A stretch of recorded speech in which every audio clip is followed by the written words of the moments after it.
will be granted shortly. Please stand by.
It's last Friday.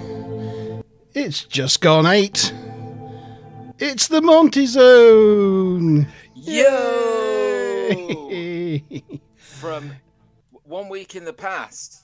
From 1 week in the past. It is Friday, the 3rd of December. Yes.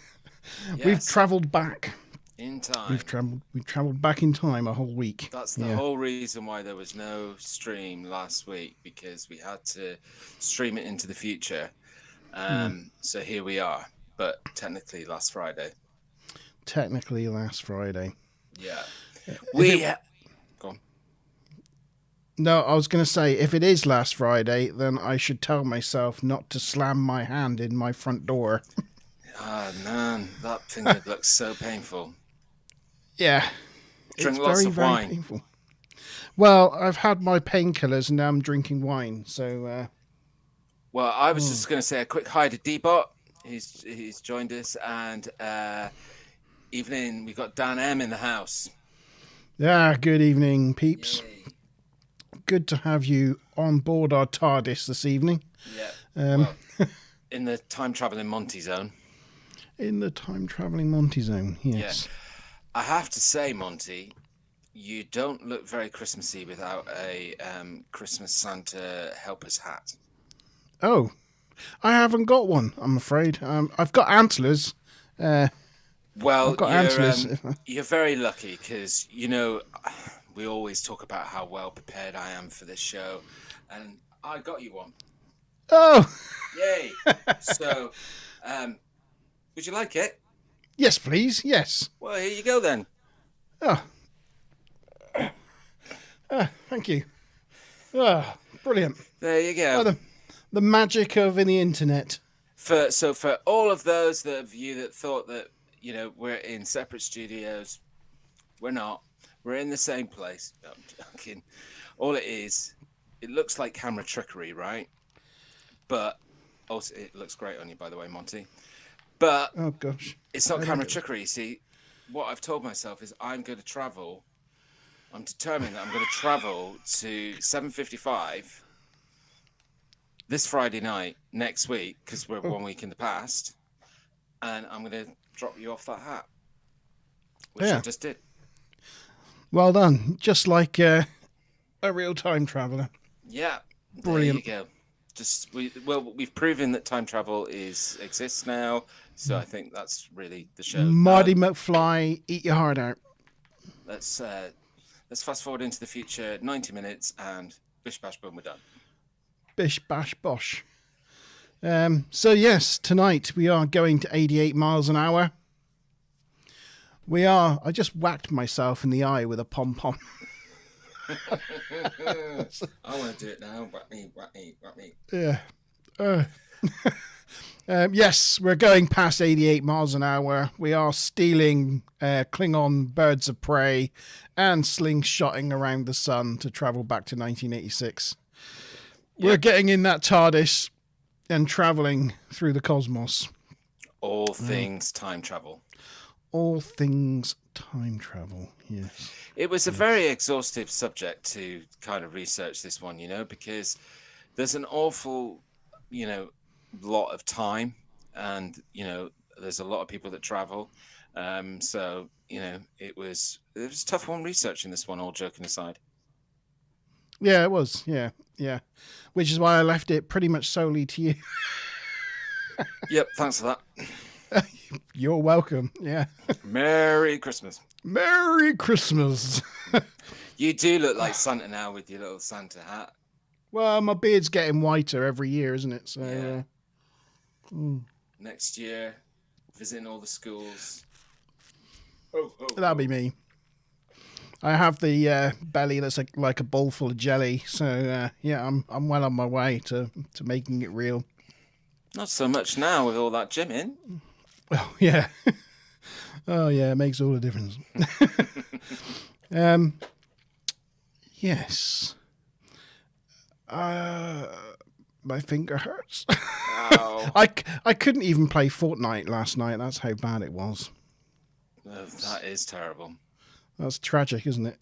So you weren't able to do the live stream last night? No, I started it, tried, did one game, and was like, no, I can't. The thing is, it helps if I put my hand up in the air like that and let all the blood drain out of it, and it's not throbbing quite as much. But I can't spend the entire live stream like that, can I? Like I'm asking to go to the toilet in school. Please, miss. Well, just do it periodically. Just periodically, yeah. Yes. Oh, I'm sorry, buddy, that you're in so much pain. It's fine. It's fine. We will continue. Anyway, thank you, D-Bot, and thank you, Dan M, for popping along and joining us on our time adventures this evening. We're gonna kind of start off with me going through a bit of a history of examples of time travel, and then G's going to take us through some deep diving of some examples and some fun pictures and stuff like that. Pictures and things. Some of them the guys may have seen before. Some of them are, I've seen floating about a few times. But some of them that I've chosen for tonight, I haven't seen before actually, and they were quite interesting. So they'll be good to share.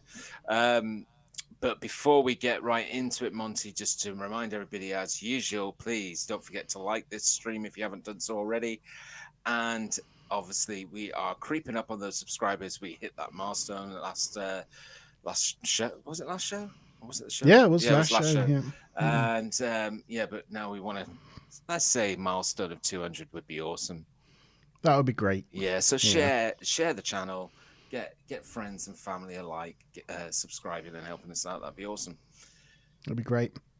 And as usual, as we're talking, we like this to be a conversation with you guys in chat. So if you've got any of thoughts on time travel or examples or stories or things that you want us to talk about or look into or that you want to bring up, please go right ahead and let us know. That'll be fantastic. Yeah. So I'm going to start by talking about the earliest examples of time travel that human beings mustered up.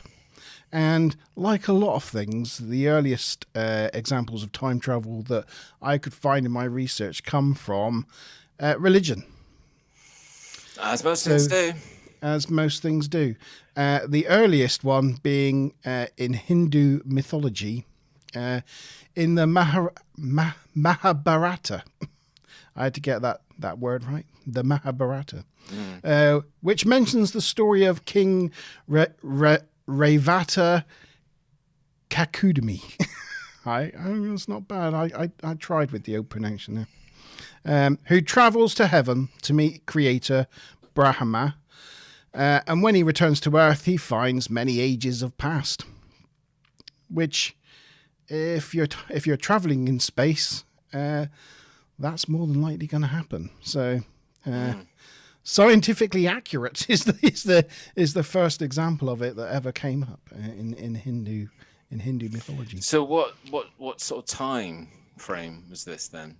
Was this pre?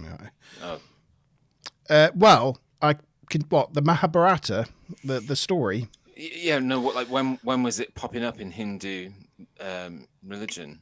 Well, the Mahabharata was first written down in around the 3rd century BCE. So around 300 BC. Yeah. It took me on a little bit of a rabbit hole of what the Mahabharata was in Hinduism. And basically, it's the longest poem ever written. It contains 100,000 sloka, which is equivalent to 200,000 individual verse lines. Oh my God. Because each shloka is a couplet. It's 1.8 million words in total. So I guess it serves the purpose of anybody who tries to read it, just by the end of it, they so wish that time travel was possible and they could go back to a time before they started reading it, or fast forward to when they can get to the end, that they're convinced that time travel must be possible. Yes. Yeah. It's 10 times the size of the Iliad and Odyssey combined. Jesus. So there you go. That's a lot of reading. Yeah. Yeah. The one book's like an entire library, the Mahabharata. So there you go. It'd be interesting to see if like someone could actually read that in a lifetime. Or whether that wouldn't be possible. Oh, I'm sure. I think there probably is plenty of people that have. It's interesting though that you say Hindu, because it does seem like if we go back to the last show about reincarnation, a lot of Indian religions like Hindu and Buddhism came up quite strong in that, and obviously birthplace of time travel as well as a religion and its text. It's quite interesting that those religions seem quite mystic. The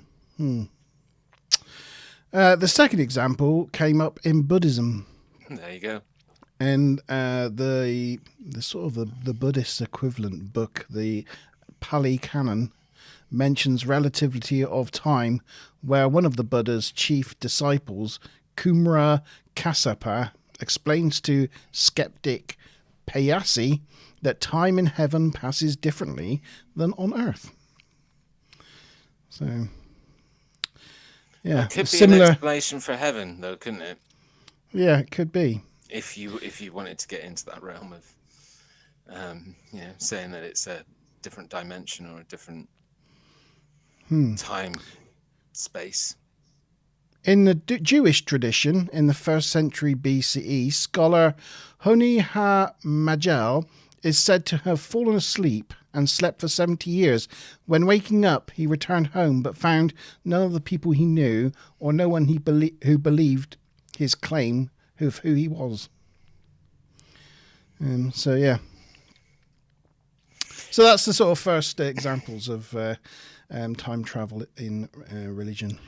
Do you know what? I've just had a thought. It would have been interesting to find out when the concept of time appears in history, and like when humans or hominids started using the concept of time, in comparison to when a sort of description or a text of time travel started appearing. Humans. I Start don't thinking know the about it. answer to that one, I'm afraid. No, but it'd be interesting to find that out. I mean, just inspiring other people to go and do some research. Yeah, if anybody out there knows, please let us know. So we went from religion, and basically it went from religion to science fiction, and became really popular concept in the Victorian times in the 1800s, with Charles Dickens' A Christmas Carol. Scrooge travelled through time to see his past and his future, and H.G. Wells' Time Machine, where he went into the future and saw a dystopian future. And more. Sorry, that book really, or the concept of that book really interests me because, excuse me, it was written around like the 1880s, was it not? By 1895, the Time Machine. 1895, yeah. I mean, it was written at a time when we were still in the industrial age. Like, we hadn't really, and so the context of what that book is about, and I guess it's similar to 80,000 Leagues Under the Sea. It's really amazes me, these novelists that had just an idea that wasn't even created yet. Like, it's mind bending. Yeah, he went down to the ocean floor. He went to the moon. He went in time and space. The guy was a complete visionary. And then, of course, more modern, we've got the Doctor Who's, the Back to the Futures, the Star Treks, traveling in time all over the place. And that leads on to time travel in science. So there are two very practical and known about time traveling phenomenons in science, and that is gravitational time distortion, or time dilation, and acceleration and speed time dilation. So the closer you are to a gravitational source, the slower time goes. So if you're on the space station and you're further away from the center of the planet, time goes faster up there than what it does down here. The GPS satellites that sort of tells your car where to go and all that sort of thing, they have to have 0.01 seconds taken off them every year, because time travels slightly different for them than it does for us, because they're slightly further away from the gravitational source.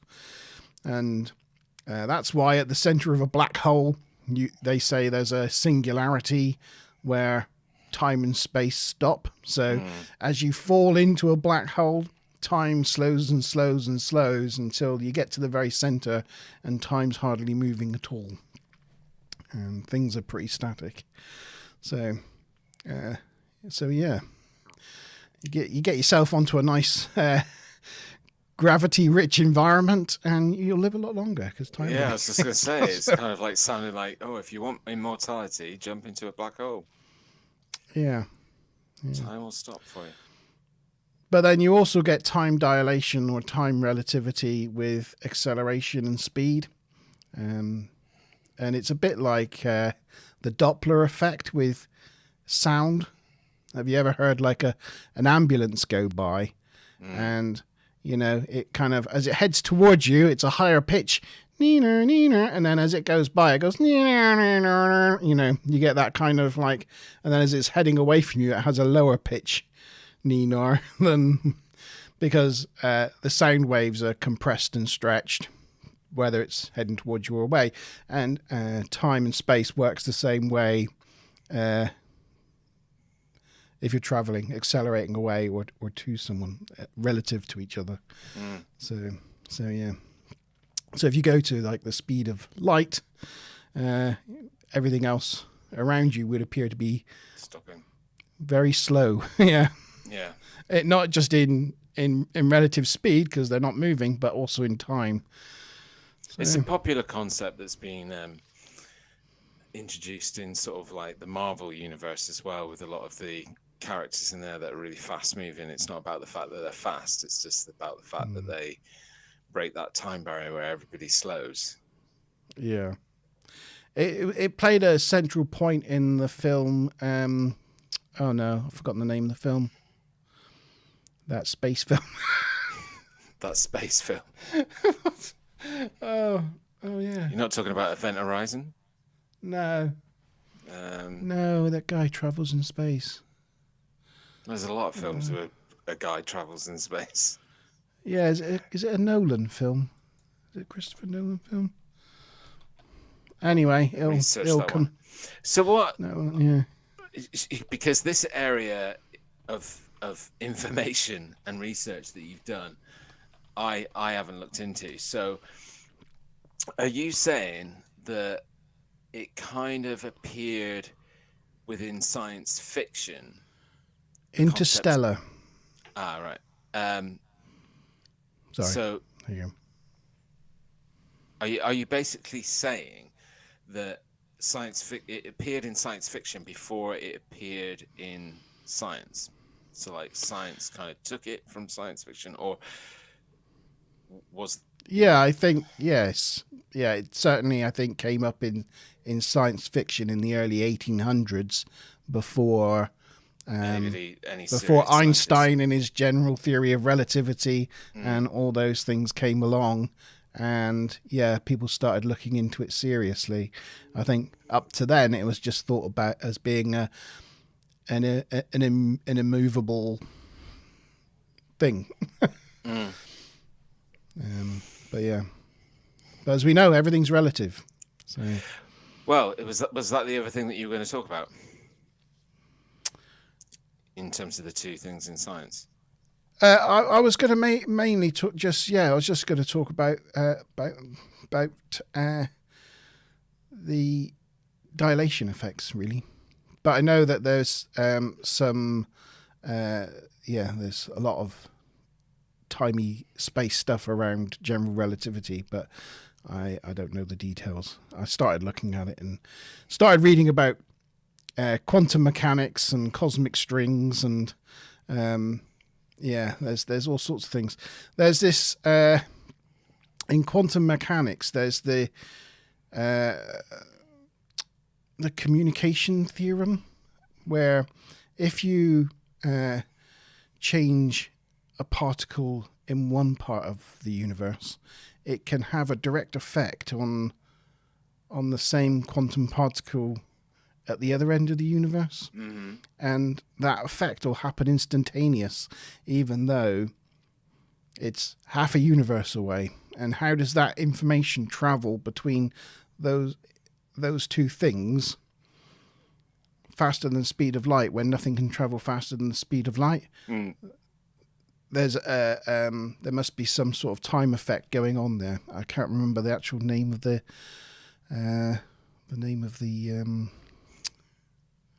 theory, though. Why are you thinking of it? I'd just say evening to Mickey. Mickey's joined us. Hello, Mickey. And Smiler was lost in time. She wasn't lost in space, but she's sorry. But she's with us. I was just about to say to everybody, like, I think of all the shows that we've done so far, this is kind of when we set out to do the Monte Zone, we wanted to kind of replicate a Friday evening that we used to spend just sitting around, me and Monte, and kind of just talking about subject matter like this. And I think this show's a really good example of that, because just some of the things you're saying is just making me go, Well, like, what's he going on about? No. I'm getting it, and it's sort of like it's like leading me to somewhere else. Because when I think about time travel, and I guess this is the sort of second part of what you were saying. When I think about time travel, Well, when I think about science, let's say science is about solving all the problems and exploring the universe, right? And understanding the universe, and that's the, I guess, the generalized mission of science is, find all the resolve all the questions of the universe, right? But when you think about time is like a very human concept in terms of we have our solar system. We've determined our time from the movement of our planet around that sun. So if you're going to then think about science and numbers and mathematics and about the concepts, time travel, I think it should be called something else, because time is a human concept when it's actually a lot of the stuff, like the thing that you were just talking about in terms of if you took a particle from this side of the universe and another side of the universe, etc., that is more in the language of science, rather than thinking about the concept of us as humans and time travel. Like, we're one of the only few species that sort of have this concept of time. Like, it would be really interesting to live the life of a creature that, like a dog, that doesn't have really a sense of time. It's also interesting that each creature, it's generally dependent on size, but not totally dependent on size, has a completely different perception of time. Yeah, and do you know why? Because of the first thing you just said, because of the gravity. Because the smaller you are, the different effect gravity that's on this planet has on you. That's not always the same thing, though, because a spider sees time in the similar sort of way that we see time, but flies see time as though it's really sped up or slowed down. I think it's slowed down. Slow down. So when we move to a spider, we move as we normally do, as I perceive you moving. But to a fly looking at you, you're moving really slowly. So that's why they're so bloody fast. Yeah. Yeah. How did you predict that I was going to slap that there? But to an elephant, we probably buzz about them like ants, you know? Which is why if you come across an elephant or something large like that, it's a good idea to move slowly, so as not to irritate them. Yeah. I'm trying to find that weird. It's like, is it weird? I can't remember what it's called. Anyway. Well, Smiler says, what about the birds and the daytime experience of time? Solar eclipse, etc. I do not know what she's going on about. What about in the daytime experience of time? I'm not sure. Maybe you could elaborate on that one, Smiler. Solar eclipse is interesting, I guess, from a viewing time point of view, because I think all the birds and that go quiet. You know, nature goes quiet under a solar eclipse because they think it's nighttime. I think what it's proven is that they have some sort of biometric kind of understanding of when it should be light and when it should be dark. So then I think when it goes dark, all of a sudden when it shouldn't, I think it sets them into a spin. So I think, yeah, it's proving that even though we said, oh, there's a lot of creatures that don't have a concept of time, that's not to disclude all creatures. But I mean, the language of time, like even putting a word on it, is a very human thing. And I think science is more about not putting a word on it, especially when you think about the grander universe. Yes. Did you find what you were looking for? No, I've come up dry. I can't. Yeah, it's like silly or weird. The weird effect, or I don't know. Anyway, I had it for last week, but I've lost it. I don't know what I've done with it. Time moves on. That's the problem. Time moves on. Birds use the sun to know when it is. Right, I see. Yeah. But I guess that's why I'm. I look Italian. Whoa, I cook your pasta. yeah. Yeah, that's a really Yeah, we talked about time dilation. Yes. Yeah. But Well, I think it's interesting. I guess that's why I'm a bit of a fan of that pocket of understanding the theory of relativity and the fact that it is all relative in terms of, I guess, when people say, oh, time flies when you're having fun, and it's our relative understanding. And what I love about that is that it kind of, in a way, proves that time is how, as humans, we perceive it and how we talk about it and how we label it. A watched kettle never boils. Yes. Yes. So Dan M was elaborating on that understanding of time from animals, so they know when to hibernate, and they have a built-in sense. They have instinctual kind of reactions to stimulus and in their environment. However, there's certain creatures that, again, they just don't have a concept of time. You can leave them for 10 minutes and they think that you've been gone for like 8 hours, and we know we're talking about dogs here. Did you know some tortoise owners, when it gets towards winter, they put their tortoise in the fridge?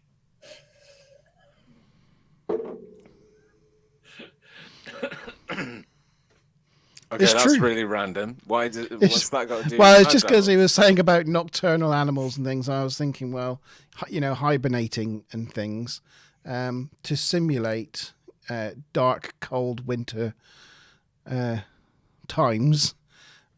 Some people, especially if they live in they got pet tortoises and they live in Spain or something like that.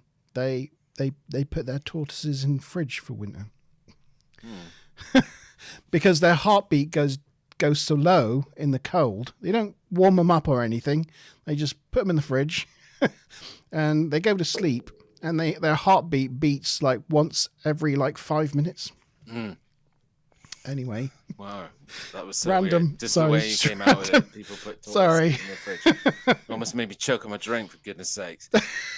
What I was trying to basically say in answer to Dan M and Smiler, who's chipped in as well, is that yes, they do have a sense of certain things that's instinctual. It's the same thing as if you set your alarm for 7 a.m. and you happen to wake up at 6:55 and you're like, oh, I just woke up before my alarm. That's a bit weird. Instinctual. You didn't have the sense of time. You didn't consciously think about time. You weren't aware of the time. It was just instinctual. So that's what I'm kind of proving that animals do. They have that still instinctual kind of sense of their environment that matches time patterns that we, sunset, dawn, dusk. So that was the end of my sort of general chat about time and its history and the religious stuff and early literature and things like that. Yeah. Well, what have you got for us then? I was going to lead on nicely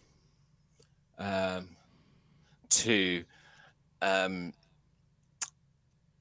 when we were on, I think the last show, I was saying about, I thought when we were talking about this show, the time travel show, and I was saying, I think I've seen something actually in the news recently about a new scientific approach or a theory around time travel.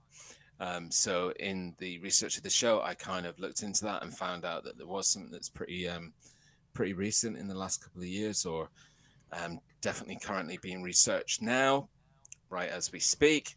And I was going to share that, which leads nicely on to where it now sits in, modern day. Here we are in 1984, kind of science. So this is a paradox-free time travel, or paradox-free time travel is theoretically possible, according to the mathematical modelling of a prestigious University of Queensland undergraduate student. Fourth-year Bachelor of Advanced Science Honours student Jermaine Tobar has been investigating the possibility of time travel under the supervision of UQ physicist Dr. Fabio Costa. Classical dynamics says if you know the state of the system at a particular time, this can tell us the entire history of the system, Mr. Tobar said. This has a wide range of applications, from allowing us to send rockets to other planets and modeling how fluids flow. For example, if I know the current position or the velocity of an object falling under the force of gravity, I can calculate where it will be at any time. However, Einstein's theory of general relativity predicts the existence of time loops or time travel, where an event can be both in the past and the future of itself, theoretically turning the study of dynamics on its head. Have I lost you already, or are you still with me? Sorry, it's just my daughter's walking in my room whilst chatting on the phone. It's like, no, shush. Get off the phone! She's like, whoops. Yeah, so basically... Do you want to just cover what a paradox is? Yeah, well... Because that's something we haven't mentioned yet. Well, you would probably be better at explaining a paradox than I. Would I? Would you? Well, it's where you have a contradiction in time. So if you were to go back and if time travel was possible and you went back and killed your father before you were born, you would not be born and therefore not reach an adult age to be able to go back and kill your father. That's a paradox. Yeah. And it kind of breaks it in traditional time travel theory. It kind of breaks the notion of time travel, but then you have the many worlds theory, the all things are possible theory, where if you went back and did that, you'd just be starting a new world line with a new future that would be independent of the world line that you came from, which solves the paradox problem. Yes. You'd never be able to get back to your world line because you're now on a new one. Yeah. And I guess a good example of where this is introduced is in actually Back to the Future. So it's the first, I guess, modern media thing that kind of displayed this paradox-free time travel kind of thing, where it would just make a different future.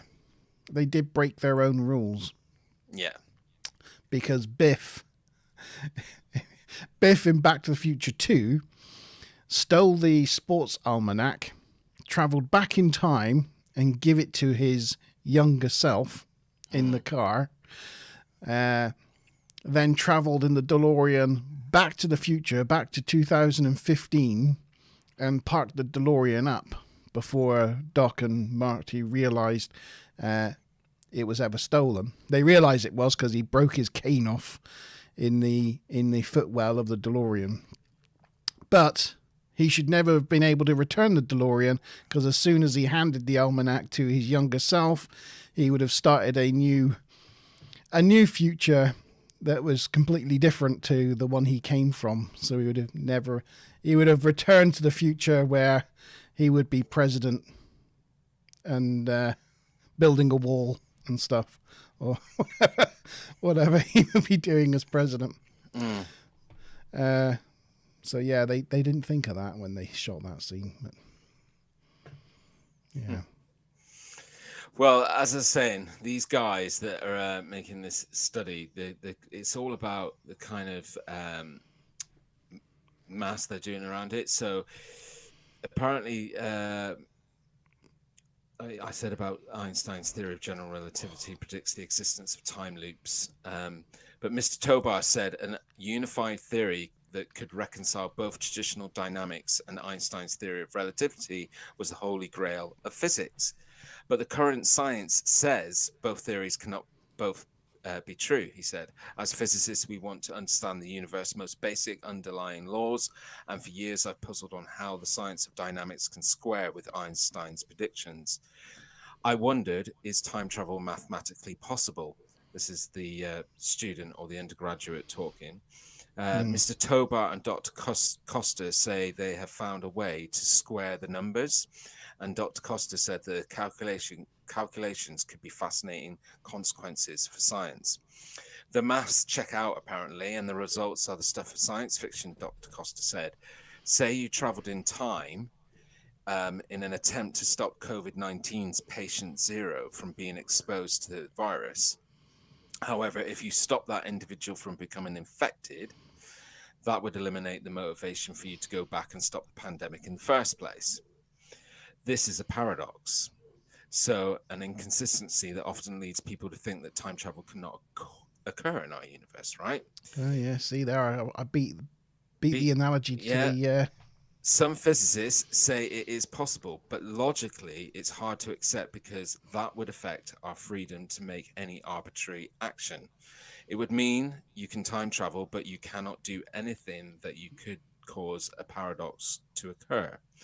However, the researchers say this work shows that neither of these conditions have to be the case, and it is possible for events to adjust themselves to be logically consistent with any action that the time traveler makes. In the coronavirus patient zero example, you might try and stop patient zero from becoming infected, but in doing so, you catch the virus and become patient zero yourself, or someone else would. So that again shows that there's an element of this time travel. So no matter what you did, the salient events would just recalibrate around you. This would mean that no matter your actions, the pandemic would occur, giving your younger self the motivation to go back and to stop it. Try as you might to create a paradox, the events will always adjust themselves to avoid any inconsistency. The range of mathematical processes we discovered show that time travel with free will is logically possible in our universe without any paradox. Yeah, there you go.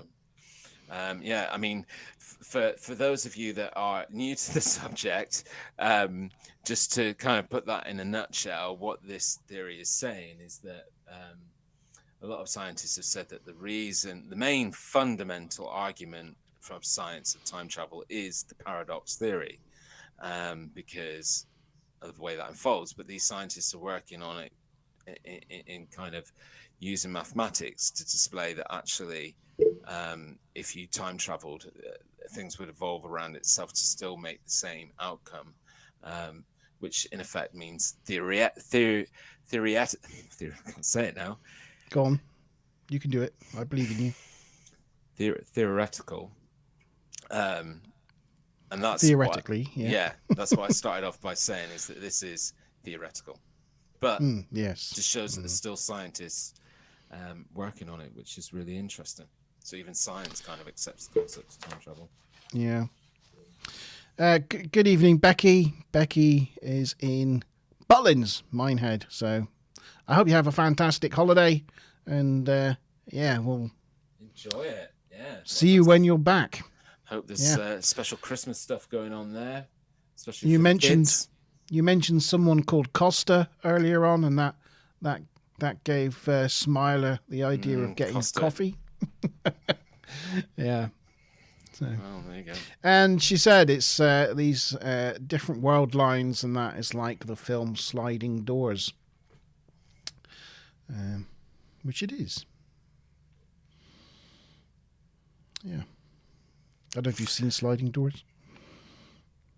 I know I have, but I'm old and I can't remember what it was about. I probably have. The name rings a bell, but yeah. So anyway, as I said earlier, I've got some. How you doing with the pain? It's not great. Have you got plenty of wine? Yeah, I've just read it. I have, and your friend's not on this evening. But my first wine was Three Gables, a Shiraz from South Africa. So I've got some decent wines at the moment, thanks to Smiler Rainbow getting me a nice wine advent calendar. Hasn't Sliding Doors got her that's in Iron Man's... Gwyneth Paltrow? Yeah. Isn't that Sliding Doors? That's Could be. Spoiler. I've just had something shoot into my head. Yeah. I think it could be, yeah. Sounds about right. Yeah. So anyway, what was I saying? You want a picture up? Well, a no. Picture. No? I said earlier that I had some pictures to share. Some of them you guys have probably already seen. This is just where we get into the more, I guess, if you want to call it, pseudoscience area of time travel, photographic evidence. But yeah, if you want to share the first picture. This picture is called the Time Traveling Hipster. I don't know if you can you zoom in on that one? Yeah, I can do that. He looks very cool, doesn't he? Yeah. He's a cool cat. It would appear that I can't. Yeah, just in your browser you can zoom in. I don't know, maybe. Oh, it's gone. Yeah, it's not allowing me to. What have you done? Whatever application it's opening in. Let me see if I can open it in a different... Yes, Gwyneth Paltrow. She either gets on a train or doesn't get on a train and lives two very different lives. But I guess that whole paradox world line theory, it's like a pebble in a pond, isn't it? So you throw a pebble in the pond and the effects closest to that pebble, there's quite a large ripple. But then as the ripple expands and time goes forward, so the effects dissipate until there's no actual evidence that the pebble was originally thrown. Right. Kevin Worrell says go back in time and invest in Bitcoin. Yeah, that's true. That's true, Kevin. Every time I thought when Bitcoin first came up, we looked at it as an organization to look at how they use their encryption and using blockchain to encrypt our data. I thought I should get into that Bitcoin. And then I looked at the price and saw it go up drastically and thought, oh, I've missed the boat. Only to know that it's gone up like 200% more since then. It's like every time I thought, oh, I've missed the boat on this, it just keeps going up. And then I kick myself even more. So anyway, you can't zoom in, but I can't zoom see in. It won't allow me to, but not with this picture, but with some of the later pictures. Luckily, I did a sort of like zoom in and cropped versions of them to zoom in on what they're talking about, because on some of them they are quite hard to see. Anyway, this one is called the Time Traveling Hipster. This photo was snapped in 1941 at the reopening ceremony of the South Fork Bridge in British Columbia. If you look carefully, when in 1941. 1941. Yeah. So if you look carefully on the right-hand side, you can see an unusually dressed man in what appears to be modern clothing, sporting sunglasses at a time when most were wearing hats and smart jackets. As you can see, everybody else dressed in the picture. But yeah, I don't know if you can see my mouse. But yeah, it's the guy just to the right there wearing the shades. And it's like really weird because it looks like he's got an M embroidered on the t-shirt or whatever it is that he's wearing. Actually, I think if you do zoom in on this, I can maybe take us out and make it a bit bigger that way. Yeah, I'm not too sure if it's actually cotton or kind of knitwear sort of material, but yeah, I'll make it even bigger. There you go. So this is what did I say? 1941. Yeah. So this is, even his hair, the way in which it's styled is a bit strange for the time, because it would have all been usually slicked back and stuff. Yeah, it's the way it looks like he's wearing like a t-shirt and a hoodie. Let us know in chat what you think of this one. I don't know. The thing that I don't know about these pictures is when actually they came into play, because I don't know if this picture came into circulation. It says that the picture was taken in 1941. So, but, in modern day times, Photoshop is, capable of doing a lot. So this could even be something like that if it came into circulation about 10 years or so ago. I think this is genuine. I think this picture's genuine. I think there's actually another picture, a not so good a picture, from this same event from another angle, which shows him in the background. It's like from the other side of that car, isn't it? Yeah, it's like from over to the left.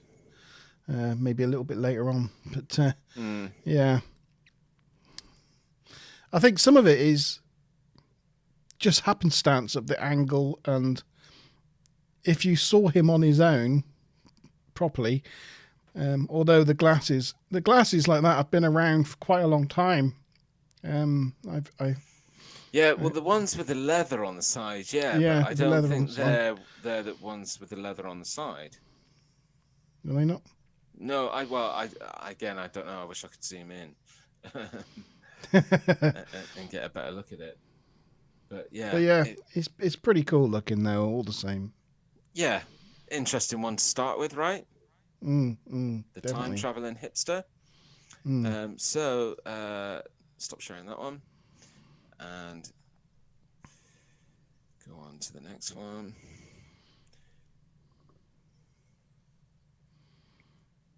Yeah, Kevin says that he's in the same position, that he wish he'd kept buying Bitcoin every time it looked like he'd missed the boat. He's just it's just the next wave, and you're like, oh, damn it. So this next picture, if you want to bring it up, Monte, this is World Cup celebrations. So you're not going to be able to see this one perfectly, but good news is I've got a crop zoom in one to share in a moment. But this photo comes from the 1962 World Cup and shows the celebrations as the Brazilian team lifts the trophy. If you look closely, though, you'll see in the bottom center of the image what looks like someone with a mobile phone snapping a photo of the event. Could this be a time travel as well? Bit odd to think someone in the future might have a flip phone, but then they are making a comeback. Well, I'm going to, if I can just remove this one a minute, and then I'll share where's the cropped one that I did? There we go. And 2 seconds, it's coming right now. Got to open it up every single time. Ready to share, Monty? I'm here, I'm ready. So there. What, this thing in front of his pants? Yeah. I mean, that's a camera, isn't it? Well, it looks like a flip phone, is what they're saying. Oh, I see. Right. I think it's deeper than that, isn't it? It's just the back half of a camera. Well, again, yeah, it's that. I mean, I've cropped it in so that you get a closer look at it. But yeah, it could have been one of those early handheld things. Yeah, I think it is, isn't it? It's an early handheld camera. But I suppose from a distance it looks fairly thin, but then you look at it like that close up and you can see that actually it's quite boxy. It's got quite a bit of depth to it. You can see on the left-hand side how the side goes up there. You're looking at it. It's like a boxy thing. Yeah. But the storyline was saying that, why would somebody in the future have a flip phone? But actually, it is true that flip phones are starting to make a comeback, like 2-screen phones. So, yeah, there's that one. So, Dan M says, surely it would be at least an iPhone 11. I had a flip phone. Yeah, I had one at one point, Motorola. Mine was a Samsung. So this next picture is called the Time Traveling Sun Seeker. This image is from 1943. Can you zoom us? Hang on, I'm going to do my best. I actually might have a zoom of this one. Let me just check. Did I do a zoom of this one as well? What am I looking at? Is it that guy in the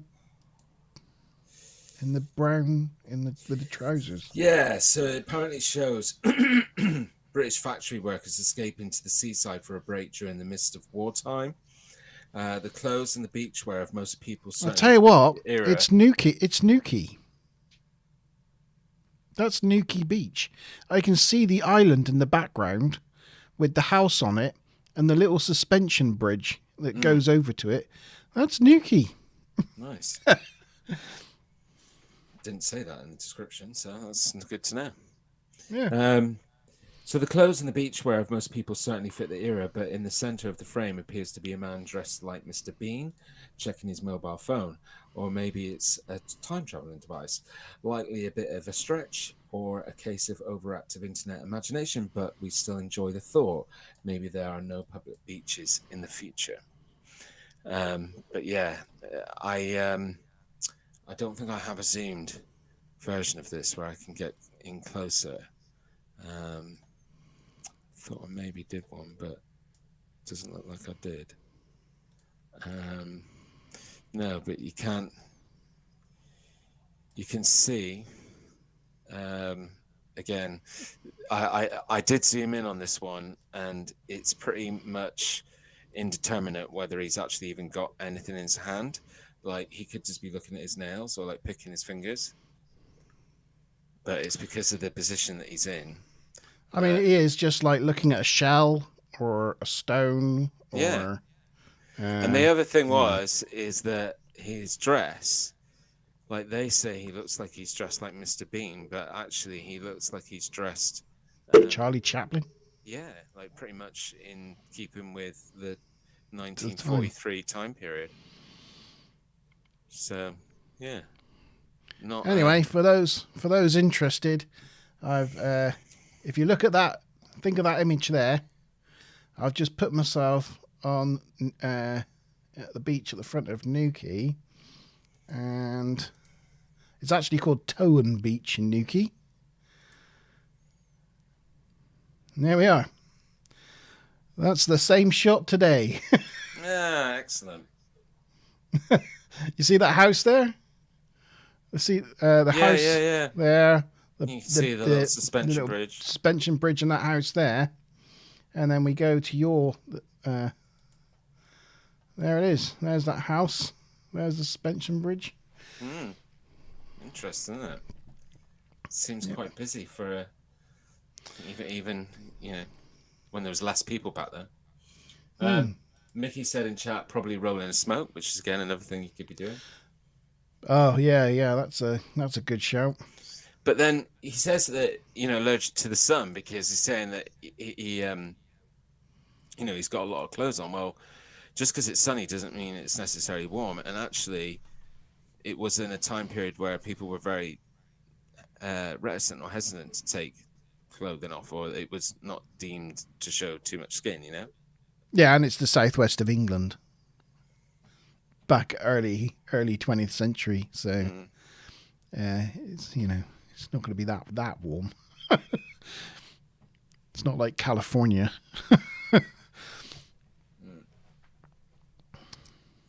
Yeah, so that was that one. Sorry, I stopped sharing.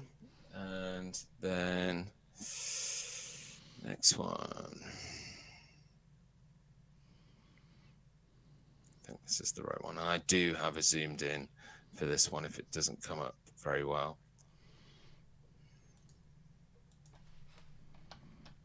So this one is called the Mohawk Time Traveler. This image from 1905 now appears to show the usual happenings of the time, including workers and a banana boat delivering its goods. However, if you look near the edge of the boat, you can spy a man in a white shirt with what appears to be a Mohawk style haircut. A very unusual haircut for the time and possible proof of time travel.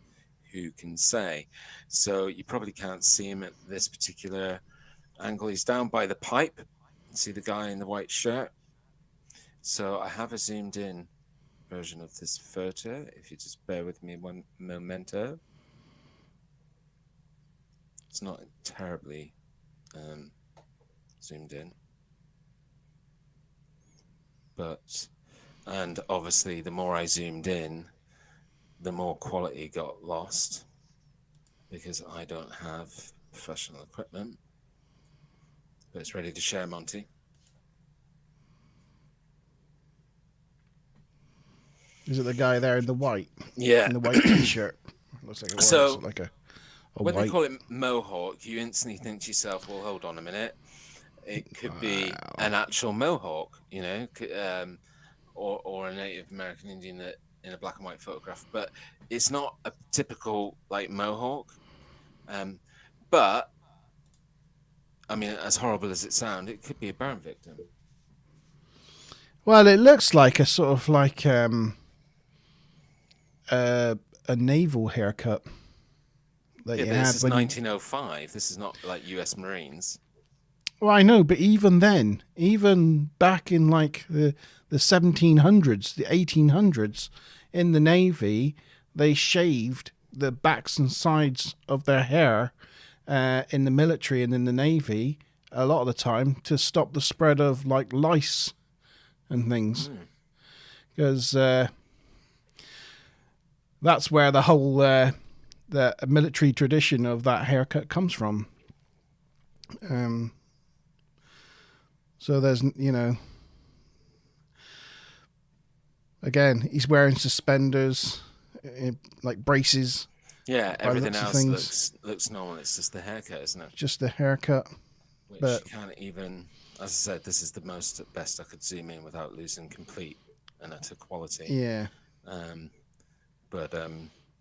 Yeah, still quite. He does look out of place, though, doesn't he, to the people around him?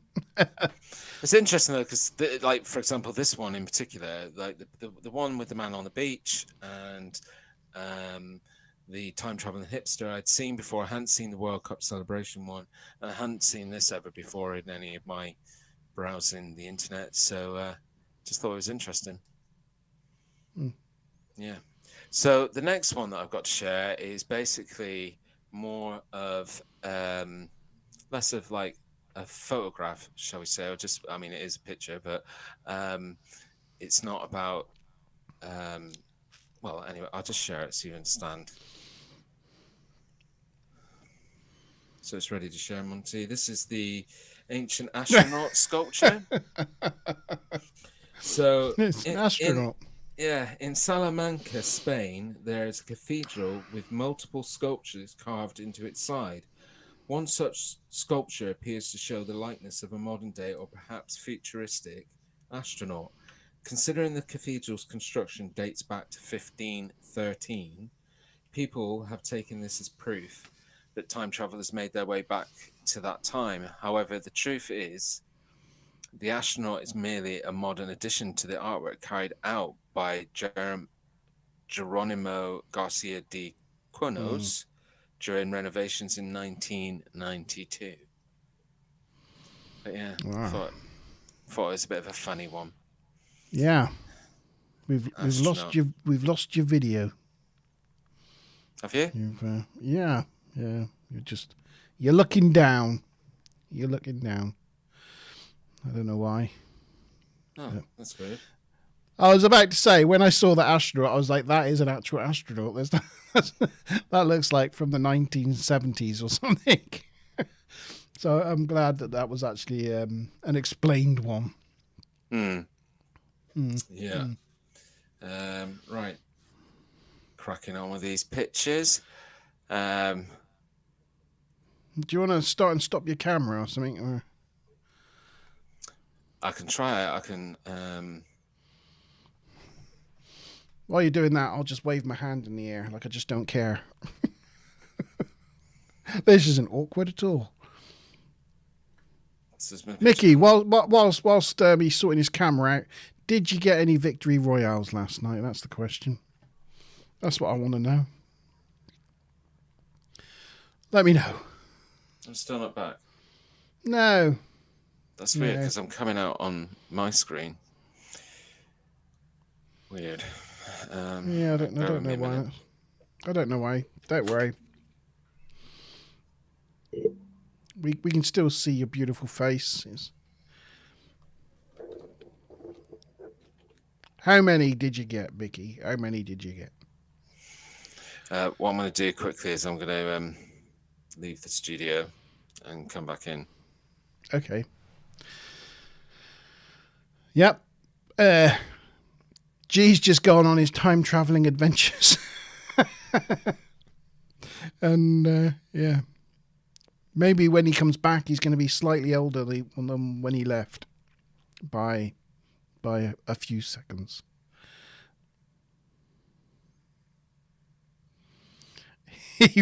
Last night, Mickey ranked up like a 13-year-old hyped on Red Bull. Oh my gosh.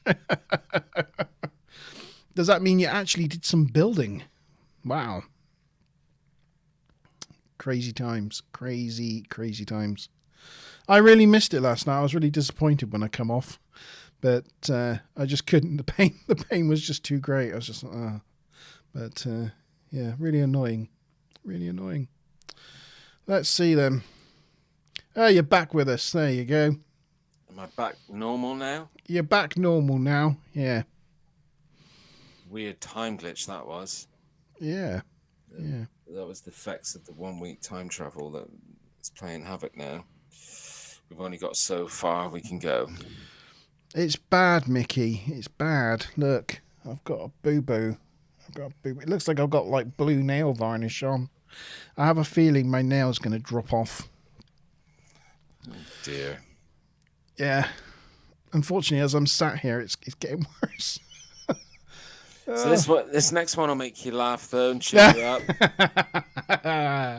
Is that not Ryan Kimmel? Jimmy Fallon. Jimmy Fallon. That's it. Yeah. So there's an interesting trend of people who closely resemble folks from a bygone era. This could just be a spooky coincidence, but maybe it's proof that time travel is possible. Perhaps these celebrities are living a double life in another century. Here, Marcus Leninist, revolutionary leader, Maya Sion, he was born in 1946 and died in 1972. Is shown. Was he Russian? Did you say? Yeah. To bear a striking resemblance to the TV star Jimmy Fallon. Is Jimmy Fallon living a double life as a revolutionary communist? Seems hilariously unlikely. But I thought this is a really good example because I don't know, it's not that unlikely. Is it unlikely? I don't know.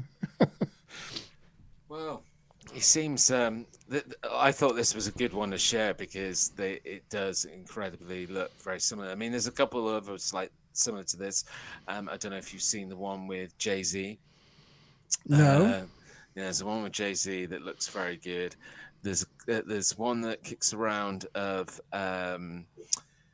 what's the guy that was in the film? Con Air.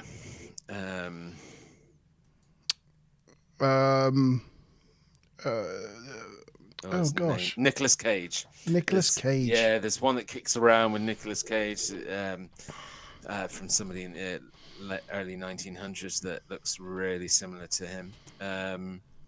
Yeah, so there's others that are not so great.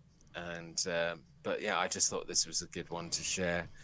A lot of these photos kick around now, and that they really do come under the title of "This proves that time travel is possible." But it's what are you laughing at?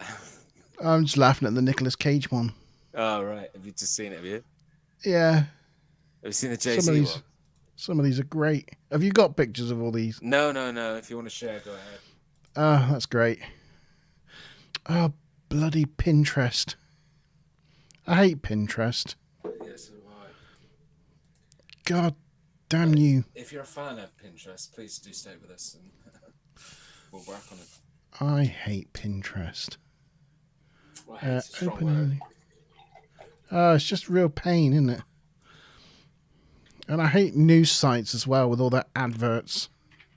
Yeah. Like, yes, accept that. And, oh, gosh. Here we go.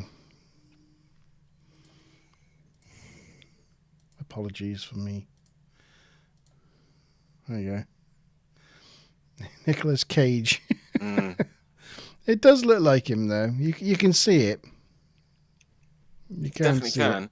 I mean, there's a good one of Eddie Murphy, I think, as well. Yeah, I've got Eddie Murphy one here as well. Actually, I'll just bring up this page. I've got a Google page of loads of them. There you go. This is good fun. I like this. That's the Eddie Murphy one. It does look a bit like Eddie Murphy, doesn't it? This one's brilliant. Look at that guy. The John Travolta one's a good one as well. Oh my God, look at that. Yeah. But, you know, it's genetics. You know, I think that, you know. Lady. Looks like Harry Potter. Oh, and have you ever heard the theory? It's there that Keanu Reeves doesn't age, that he's immortal. Yeah, we've mentioned that in another. Did we? Yeah, we did. I think we did that one on another live stream. But what's really interesting is that. God, look, there's loads of them. So these type of pictures of celebrities. It's funny that we did the show last time. Our last show was about reincarnation, and this show is about time travel, because both of these. Or all these photographs, they are used for various different things. Like in some cases, they're used to prove that reincarnation does actually exist, and then in others, they're used to prove that time travel does exist. Alec Baldwin. That's a good one of her from Hunger Games, isn't it? That one. No, the one Is below. No, the one below it. Oh, where is it? Oh, there. Yeah. Oh, yeah. Yeah. I mean, that looks like the exact same person. I think we shown one of... didn't we show one of that... what's that girl who's all about the environment? Yeah. Greta Summerberg. Yeah, Greta...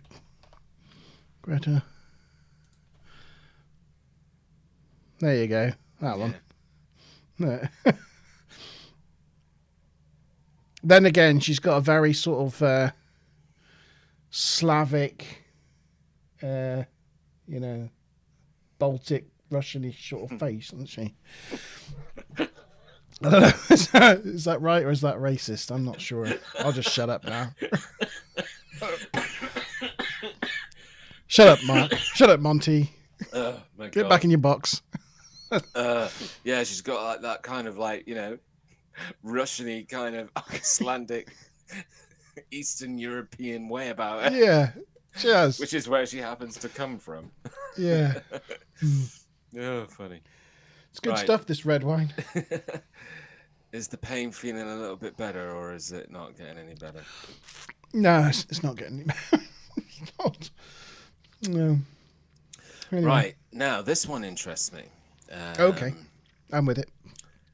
This one I spent quite a bit of time looking at. I don't have a zoomed in version of it. This is called The Time Surfer.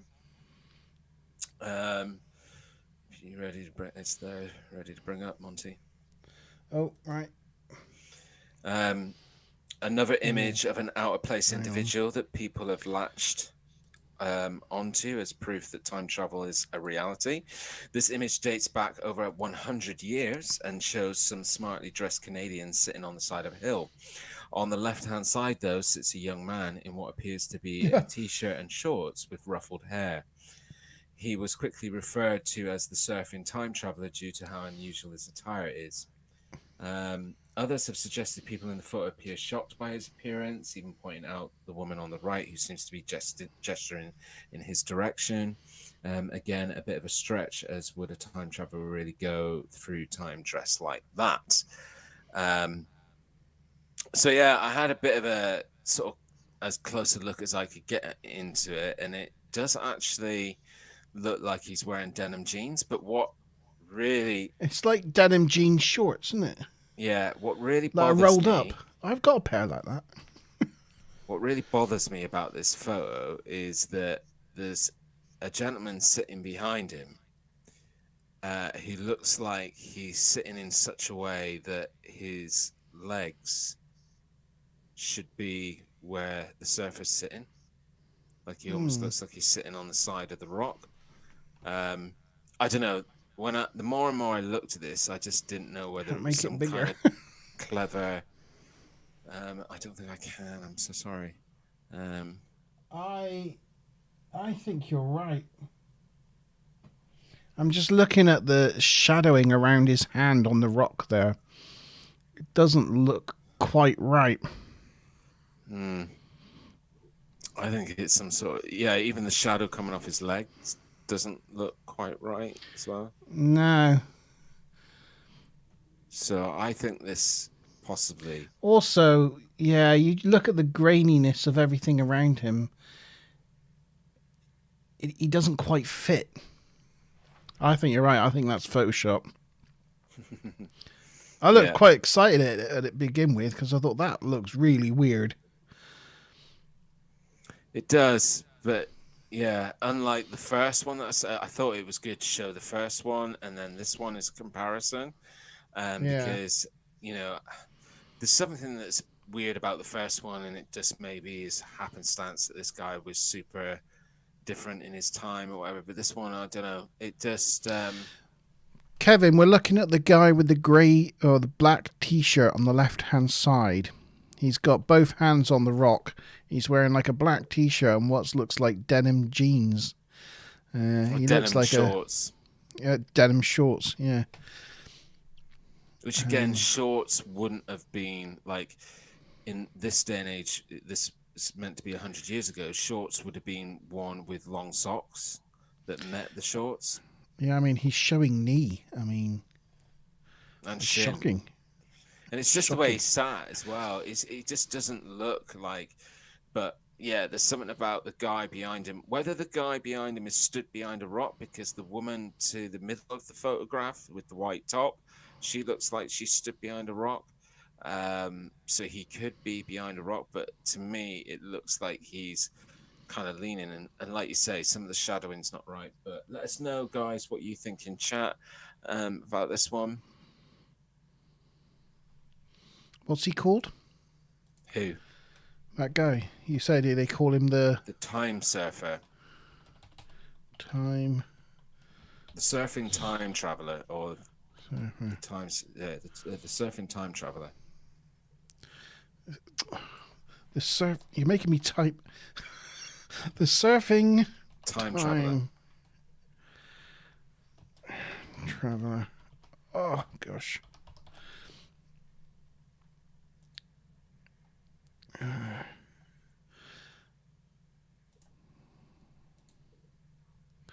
Oh, bloody Express. Yes, I'll accept your... Oh, God, it's just too painful, isn't it, trying to actually get anything up on the internet these days. I just want to look at the image. Now I'm getting... It was so much easier 30 years ago. Yeah. Right. Just because I'm a nerd. I know I'm a nerd. You want to zoom in a little bit? Is that better? That is better. It is better, isn't it? That's the guy we're talking about. There. Actually, the shadow... No. There's still something wrong about the shadow coming off his leg. Yeah, I don't know.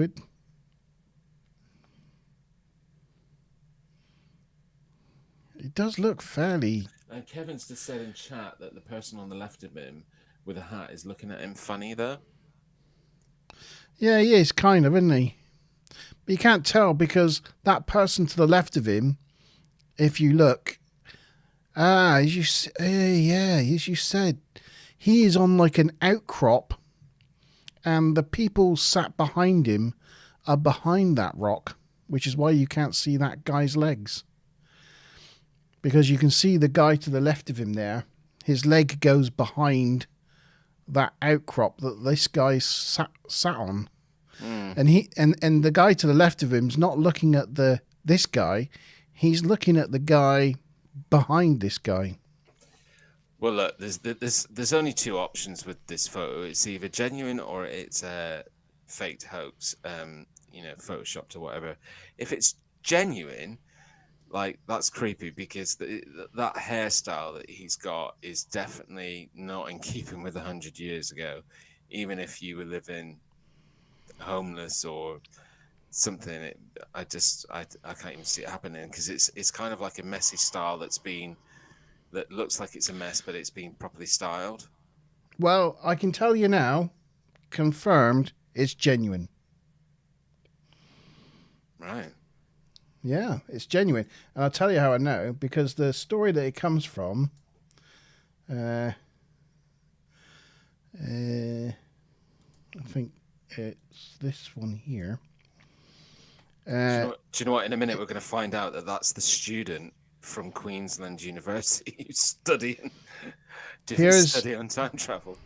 Yeah, here's the photo that it's actually from in the book, in the source, and it's dated San Joseph Bay, 1917. But this book by Lester Ray Peterson is from the early 1970s. So this was published in around 1970, before the days of Photoshop and all that. It's only now people have found it and thought, wow, that looks weird. So, yeah, it's actually real. It's actually a real photo in an old book. So that guy was well ahead of his time, wasn't he? That surfer dude. It looks really strange. I mean, if you go back to that bit where it's got it zoomed in, I just, if you look at him, there's something about the way that he's looking directly at the camera as well, but he looks a bit panicked. Oh, I've just done the wrong share, haven't I? Sorry, my bad. That one. Yeah. He looks like super serious. Do you know what I mean? He looks like he's having problems. Yeah. He's not a happy chappy. That's for sure. But he even looks like he's wearing a cotton t-shirt. I know. That's right, yeah. And it's weird, isn't it? It's 1917, like 1917. Cotton shirts might have been around by then, but like cotton t-shirt. He looks like a stylish dude, doesn't he? So strange. So strange. Almost looks like he's got skinny shorts on as well. Skinny shorts, a big mop of hair. So there you go, guys. Let us know what you think. Is this kind of lean somewhat to proving that maybe time travel is possible? Because it leads nicely to something that I didn't say earlier when we were talking about the science area of the show and time travel in science. And, one of the other famous scientists that chipped in on the whole time travel thing was his name's just gone straight out of my head. That's awful. Who? What? Guy in the wheelchair. Hawkins, yeah, sorry. Stephen Hawkins. Mine just went blank. Stephen Hawkins, he basically chipped in on the subject of time travel whilst he was still with us, and basically said that in his mind there's one undeniable thing that proves that time travel can't exist and won't ever exist. And that is, he said, because if it did, we would be constantly swamped with tourists from the future wanting to see the past.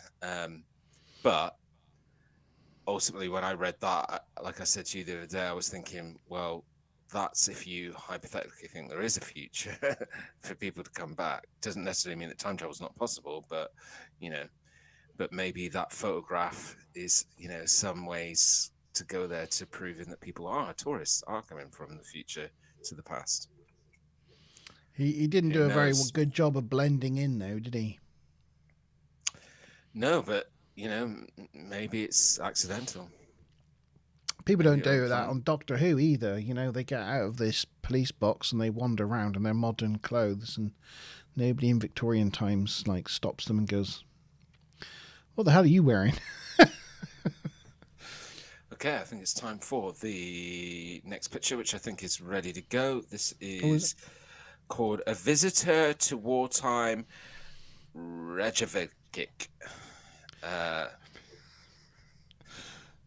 A visitor to to wartime Reykjavik. Reykjavik. This photograph apparently shows a scene from downtown Reykjavik in 1943, in the heart of wartime. Soldiers and sailors can be seen everywhere in the street among civilians. The man circled, though, appears to be on a mobile phone. We've really got a theme going with the smartphone using time travelers. Who is he calling, and how? And if he is a time traveler, why is he not in Berlin trying to assassinate Hitler? 1943. So I don't know if you can just take us out of the picture. Yeah, hang on. Right.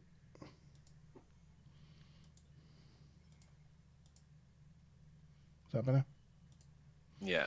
So I don't know if everybody can see that, but the guy's like, and if you zoom in on this one, which I haven't got a zoomed in version of this one, sorry. How do you spell Reykjavik? REYKJAVIK.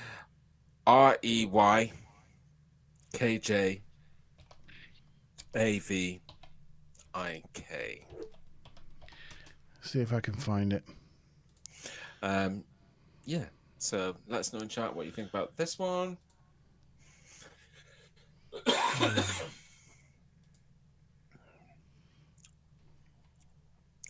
So I did zoom in when I first found this, and it definitely does look like something is in his hand. However, is that meaning that it's a kind of communication device or a kind of phone? I don't know. What's also pretty curious There you about go. this photo is that he's looking directly at the camera, whereas the camera would have been quite far away from him than the person taking the photograph. And it was taken in 1943, so it would probably been kind of quite a still, one of the cameras that takes some time. But you notice that nobody else in the picture is looking at the camera. He is looking Oh. at the camera. Oh, what have I just done? I've lost it. Oh, there you go. God. Yeah, he's Can I get looking any bigger? directly at the camera, and nobody else in the picture is. I'm just ruining everything here. Down the other way. There you go. There he is. There he is. So you see how his fingers are formed? So he's definitely got something in his hand. Now, as I said, that doesn't mean that it's a phone or anything like that. Could be anything in his hand, really. But he's definitely, the way his fingers are formed, he's holding on to something. What I find more curious is that he is just looking so directly at the camera, and the only person in the picture that's doing so. Yeah. It was weird, isn't it? Mm-hmm.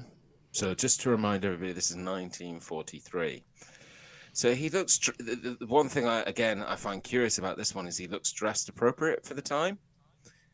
But there's been many other photos similar to this where there's that footage of a lady who's apparently going in to see a theatre show, and it looks like she's on the phone to somebody. But like it can be easily mistaken for somebody just putting their finger in their ear or something like that. But like I said, it definitely looks like his hand is clutching onto something, and whatever he's clutching in his hand, he's putting to his head. I'm possibly with Kevin on this. I wonder if this is an optical illusion. I wonder if there is someone stood behind him, right, reading a book or something like that. Because if you look at the colour of the sleeve compared to the colour of his outfit, that arm, that sleeve, doesn't look like it belongs to him.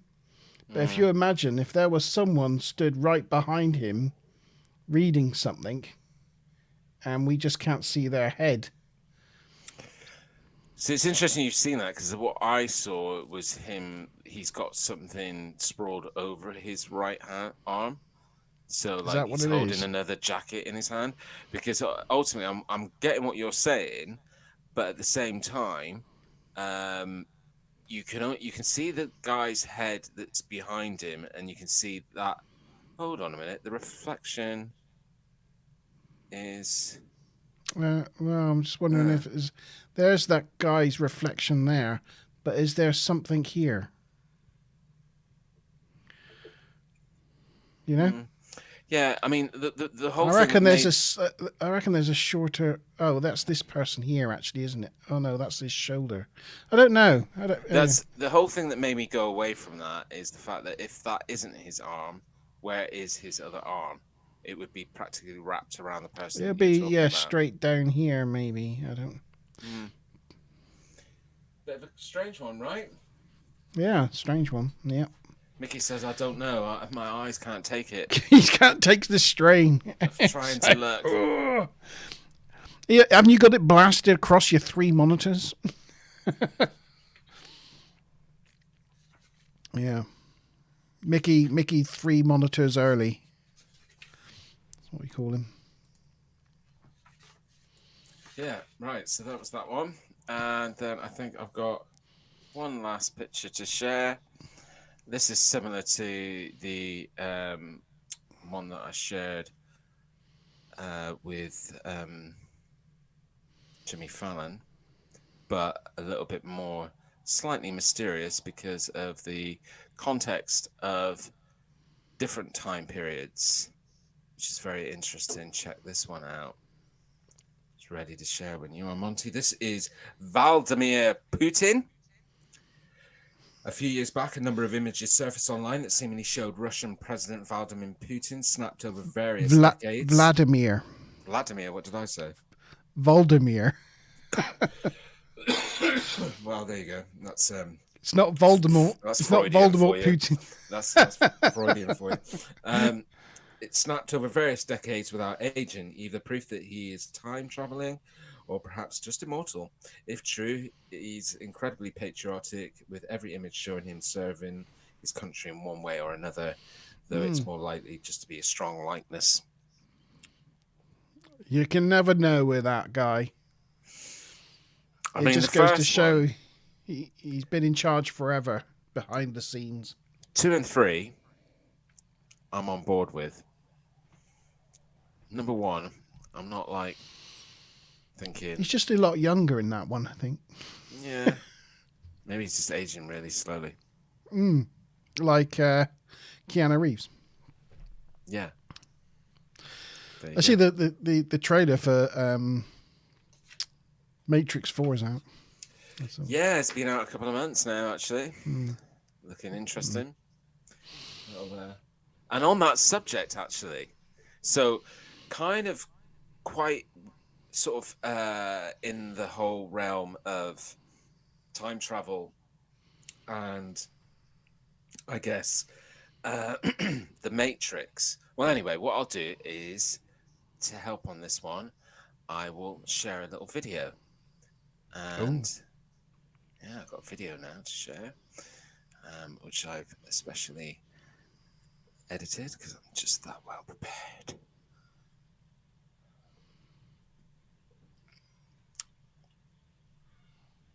Alright, Yeah, Mickey thinks he's just aging slowly. I think you're right. Right, ready? Well, buffering. The odds that we're in base. Let me take it back. Right, yeah. So the theory follows I'll that take it back to beginning. maybe simulation. The odds that we're. So the theory follows that What? maybe we're in the simulation. The odds that we're in base reality is 1 in billions. Time travel has been the subject of so many movies. Is it really truly a possibility? Not only is it a possibility, but we've actually already taken the baby steps, and we can actually move things into the future. So this next bit of footage that's coming up, this is so you saw Elon there, and he was talking about a base reality. It's one of his big things that he talks about a lot, and it's kind of a little bit along the lines of the Matrix, that we're living in a kind of formed or structured reality that's not really real, and there's all this very modern phenomenon that's building up around in the world of paranormal, around glitches in the Matrix and things that also these two phenomena sit really tightly together with time travel and this base matrix, basically. Anyway, so this next video's got a good example of that. I've removed the did I remove the audio? Anyway, I'll play it. Oh no, this first bit of video footage, this is taken from a presidential kind of parade, and it was taken in 1989, this video. And what I want you to do, I've removed the sound from this one, but I just want you to look at the bottom of like where it looks like they're on that moving stage. Look at the crowd underneath.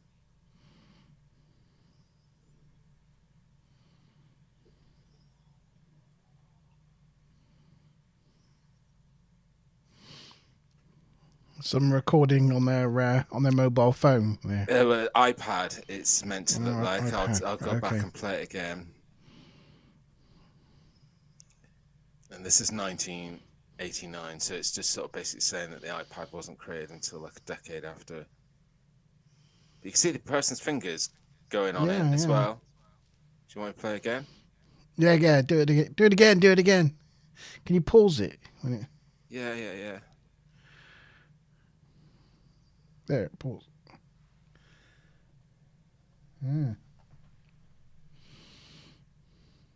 Yeah. So again, it does. I mean, you can't see any depth to it like a camera. It does look like a phone or tablet type style thing, doesn't it? Yeah. And as I say, when you start moving it, you see the fingers going on the screen. 1989, that was. Bit strange, right? So basically, it was showing some examples of possible time travel. This next piece of video, I say, related to time travel, more about glitches in the Matrix. Does it need sound? Sound will come on. Oh, will it? Should do. And his face is moving, but look at that, his face just moved, but the guy in the mirror seeing the same. Yo!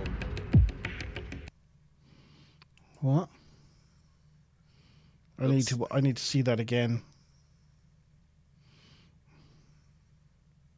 So watch the car door mirror. I've got to get closer. Oh, nearly knocked over me. And his face is moving, but look at that, his face just moved, but the guy in the mirror seeing the same. Yo! All right. I think that must be a person in the passenger seat. Could be, yeah. Because we're looking at it like quite a way over. The driver would be looking straight down the flank of the car. Can you pause it on the...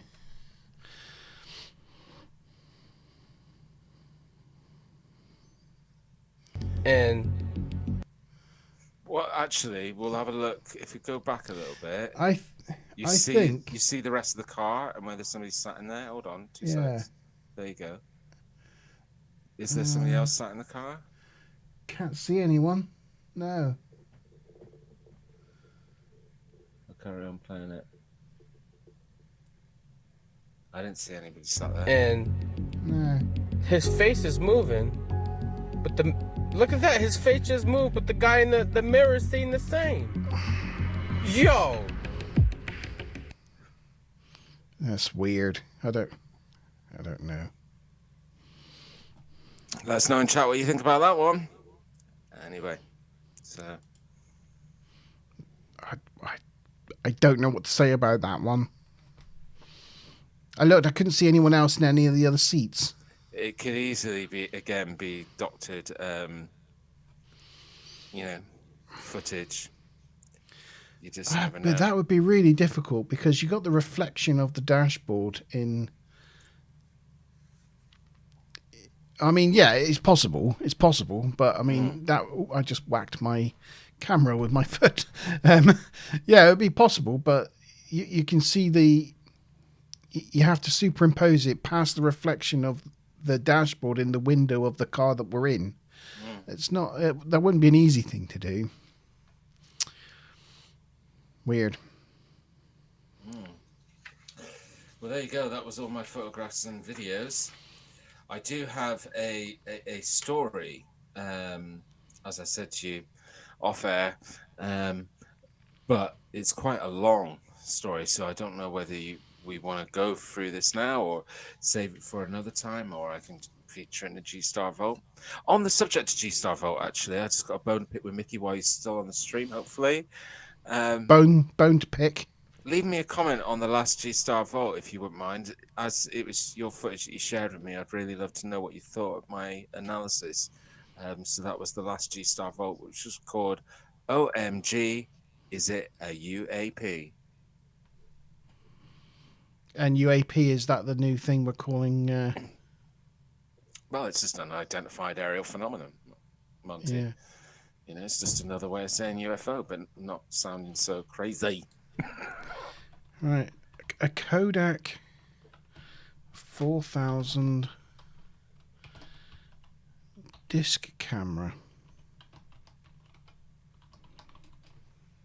What? Sorry? You've kind of lost me on the plot again. I was looking at Mickey's comment. In the 1980s, there was a camera called a Kodak Disc 400 camera that was very thin. Oh. I will bring one up. Such a fountain of knowledge, our Mickey, isn't he? He is. He is indeed. Here we go. Where's my share button? Oh, you must have missed it, Kevin. Yeah. It was called OMG. It's like a UAP. It was footage that Mickey shared with me, actually, that came off of Facebook. So, yeah. There you go. The Kodak 4000 disc camera. Looks like this. Could have been that, but then why would the And person even if you look at the back of it is black. So, yeah, it did look very much like that from a distance. But it's not got anything that they would need to press on it. And it also does... Well, look a I little know, bit too but if small. you're holding it above your head, you might... Because if you look at that ridge along the bottom of it, there's like a thin ridge. Your finger is going to slip off that ridge, and you're going to want to reposition your thumb. So I think the thumbs or fingers like slid down the ridge bit on the bottom, and they repositioned their fingers, which made it look like they were doing something with it, but they weren't, just holding it. Could easily be that. That's what we're here for, to logically, open-minded... I love that explanation, Mickey. I love it. Yeah. Also, Kevin's mentioned that there was one from a Mike Tyson fight. It looked like a smartphone in the crowd, but was later explained. I'm aware of the footage that Kevin's talking about there. I've seen it before. I haven't... Don't know what the explanation was. Do you know what the explanation was? Can't remember that.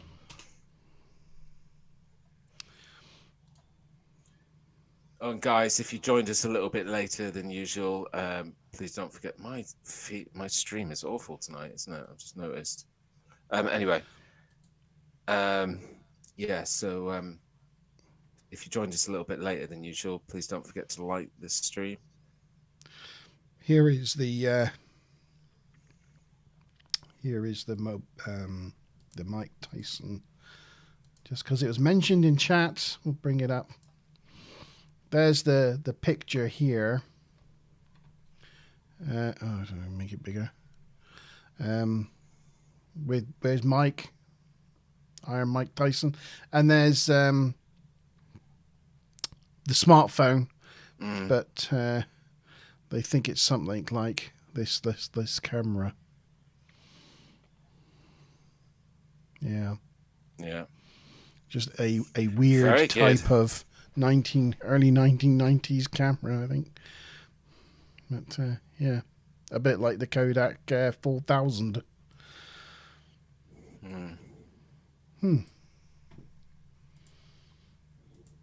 Go on. Do you want to give us your story? Okay. Can you do it in So- 10 minutes? Oh, I'll try and brush through it if I can. This one I'd never heard it before, so I sort of like looked a little bit more into it, and I thought, oh, this is quite interesting, a little bit different. However, you can find it under time travel, but you can also find it under paranormal activity. So it's kind of got two areas of phenomenon that, it kind of relates to, but it's called the Donaldston Messages. So in the year 1984, personal computers were rare, expensive commodities, and the clunky beige BBC with its minuscule black screen was worth its weight in gold. But as Ken rushed to power off, he noticed words glowing green on the computer screen, words that neither Nick or Debbie had written. So this is all about basically a teacher in a school that was in the schools at the time. You know, each school maybe had one or two of these, you know, the really big original sort of like BBC chunky beige computers, you know, with the huge monitors. And the teachers in school holidays and summers, because they were so expensive, they had to take them home to kind of look after them and, you know, whatever. And it was a very nerve-wracking time for anybody that was doing that because they were worth so much money at the time. But anyway, this is about this one teacher called Ken who lived with these other, I don't know if he was house sharing with other teachers or just two friends, Nick and Debbie. So Ken, Debbie, and Nick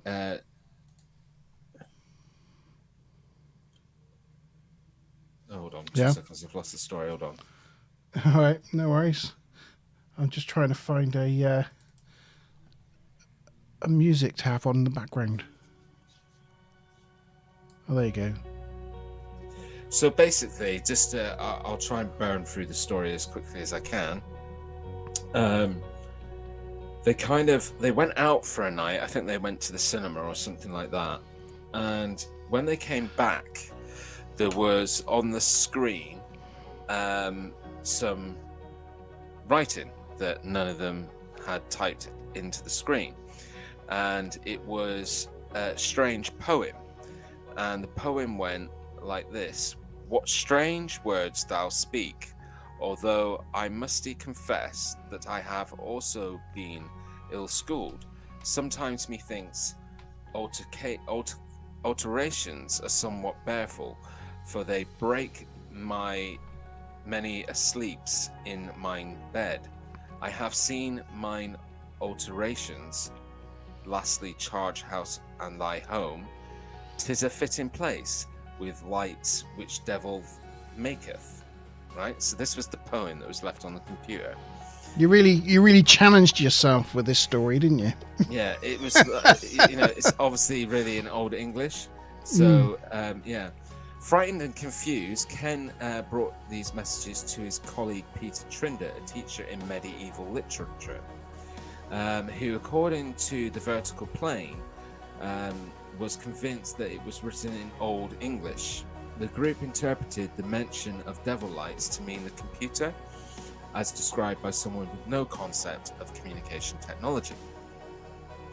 So time went on in this household, and as the year continued, the messages kept appearing on the computer. The sender revealed his name to be Lucas, and that he lived in the same cottage as the roommates, but in the year 1521, which is several hundred years too late to be speaking what's thought as Old English, but that's not the weirdest part of the story. Lucas initially believed that Ken, Nick, and Debbie were demons or ghosts. citing paranormal activity that occurred in his home similar to what the roommates were experiencing in 1984, 1985. In short, each party thought the other was a ghost. The Society of Psychical Research, a paranormal investigation agency in the United Kingdom, came to investigate Ken's claims 3 times but found no evidence of spirit activity within the home. Today, the Donaldston Messages continue to baffle paranormal investigators. Were they the result of a time slip, the work of cunning poltergeists, or simply one of the first examples of a computer hoax? According to Eric Davis, author of Technogenesis, Myth, Magic, and Mysticism of the Age of Information, the Donaldston Messages continue an age-old trend. He states that modern communication technologies have always been haunted. The spiritualists of the 19th century believed that they had discovered an occult telegraph that allowed them to talk to loved ones in the hereafter, so it shouldn't be a surprise that home computers were perceived as portals to other realms, especially early on in the emerging forms of communication, and self-reflection was still novel and disruptive. But the story got weirder. According to the vertical plane, Nick, Ken, and Debbie told Lucas they were from 1984, confusing the ghost, who said he had assumed that they were from 2109, like others who had visited. He spoke and, through the computer, allowed the trio to speak also. Others who had visited... so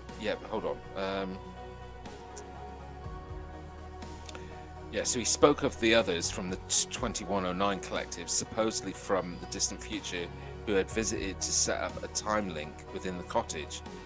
Lucas continues his messages until March 21 of 1985, when he claimed that the other citizens of the Donaldston had accused him of witchcraft for his communication with the roommates. He planned to flee after receiving threats that the villagers planned to kill him and burn his house. It is good to know that all will change and that there are true men to follow like Ken and Peter, though 400 years is a long time, and there is much to happen to mankind, Lucas wrote. This is a real story. Yeah. It was sad that men must learn righteousness from their ugly ways. The roommates never heard from him or 2109 ever again. But so what was weird is, and again, if you research it, you can go and look at all the different, there's a video on YouTube actually which shows you all the different kind of letters that were found on the computer. And there's one where he's talking to them and then realizes, he said, "Oh, I thought you guys were from 2109. Am I not talking to 2109?" And they're like, "No, you're talking to 1984." And it's weird because his message started off, so if you go back to the first message, so say for example he got a message or communication from somebody from 2109 and tried to reply, but the reply went to 1984. "What strange words thou speak, although I must confess that I have also been ill-schooled. Sometimes methinks alterations of somewhat bearful, for they break my sleeps in my bed." So he's already talking about how they speak strangely to him. Yeah. So Donaldston Messages. Look it up. Donaldston Messages. I will look that one up. Thank you for that. That was good. Didn't take very long at all, G. You summarised well. Thank you. Better than me summarising Star Trek episodes where I tend to cover everything. Dan M has an interesting question to end the stream on. If you could time travel forward or back, where would you go? So if you could give us, Mickey, where would you go if you could travel anywhere? Kevin, if you're still there, where would you travel if you could travel anywhere in time and space, forwards or backwards?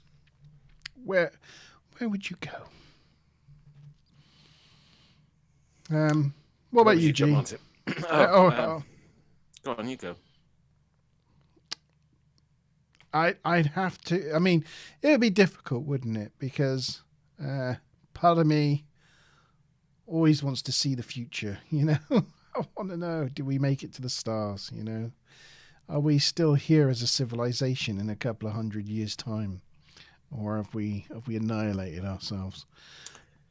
But the other part of me is, I want to go back and watch the pyramids be built. I want to see how they did it, you know. Yeah.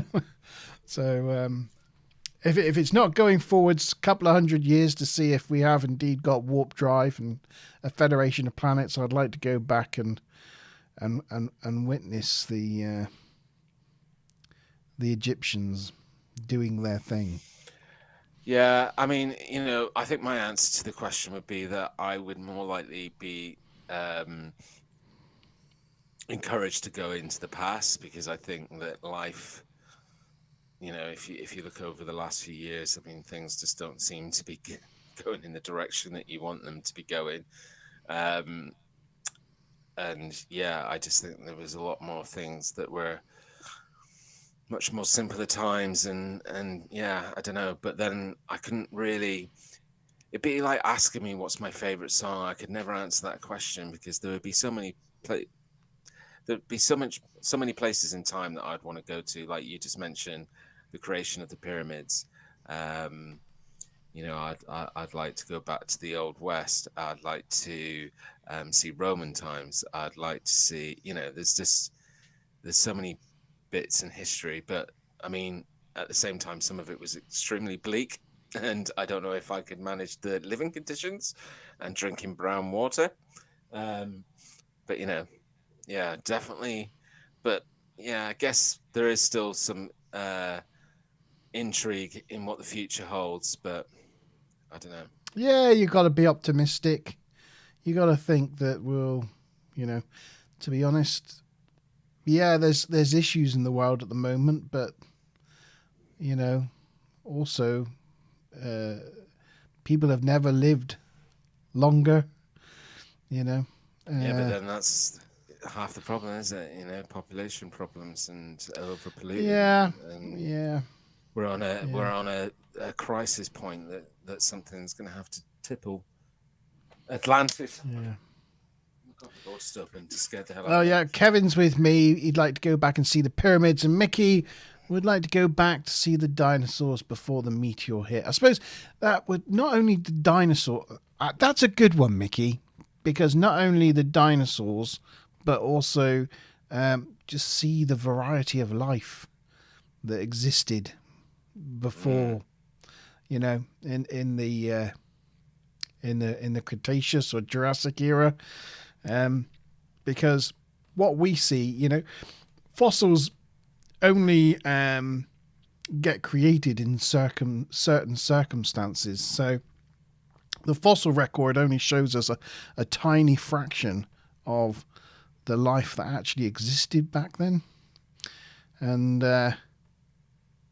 we don't even know really what dinosaurs look like. We guess, but they could look completely different, you know. Actually go back and actually see what they actually did look like, and what the world actually did look like back then, because we still have absolutely no idea. We guess, but we don't know. We could be really well wide of the mark. Yeah, it's a good one. Well, there we go. I think we've explored time travel. Before we log off, like, just let us know in chat whether you think that time travel may sometime in the future, not no pun intended, be proven to be possible, or do you think that it's one of those realms of the universe that just cannot be breached? Let us know what you think. I think traveling forward will be possible, you know, through some sort of cryo sleep, you know, some sort of stasis. You could freeze yourself, Futurama style, you know. Go to sleep and then wake up like Buck Rogers in the 25th century. I think that could be a possibility, a possible thing. Yeah. A way of someone personally experience future time travel, going into the future, but yeah, I don't know about going backwards. Well, I certainly managed it at the beginning of the show because I managed. In a minute, I've got to travel back to 7:55 and give you that hat that's on your head. Yeah, if you could, because else that'll cause a paradox. Yeah, And it's probably on that the note, universe could implode. Apologies for the stream. I don't know how long it's been going on for, but the stream doesn't seem to be particularly good. So apologies for that, guys. It doesn't. No, it's everything's blurred. It looks fine to least me. Maybe it's just my signal. It's you. It's just, you're blurred. You're blurred in our stream, but everything else is fine. Oh, I can't see the text or anything. The text is all blurred out as well. Which made me think it wasn't me. Anyway, it's not important. As long as you heard our dulcet tones, that's the most important thing. Yeah. So we're on a Christmas break now, and We are. Won't be coming back with the Monte Zone until, we're going to sort of wait another year at least, and come back in 2022. We're going to time travel. We're going to come back next year, but in a few weeks' time. That's correct. How does that one happen? Yeah, and I don't know what we're coming back with. I know what we're not coming back with, but I don't know. I'm feeling an itch to get back to some sort of, UFO or Sasquatch. I'm watching a lot of Sasquatch stuff again. I think we should come back with a Sasquatch. It seems big at the moment. We've got a lot to talk about, so we could make it an easy return with a Sasquatch episode. See you later, Kevin. Check out that G-Star Vault, and I hope you got to check out the one with the massive Bigfoot as well, the massive Sasquatch.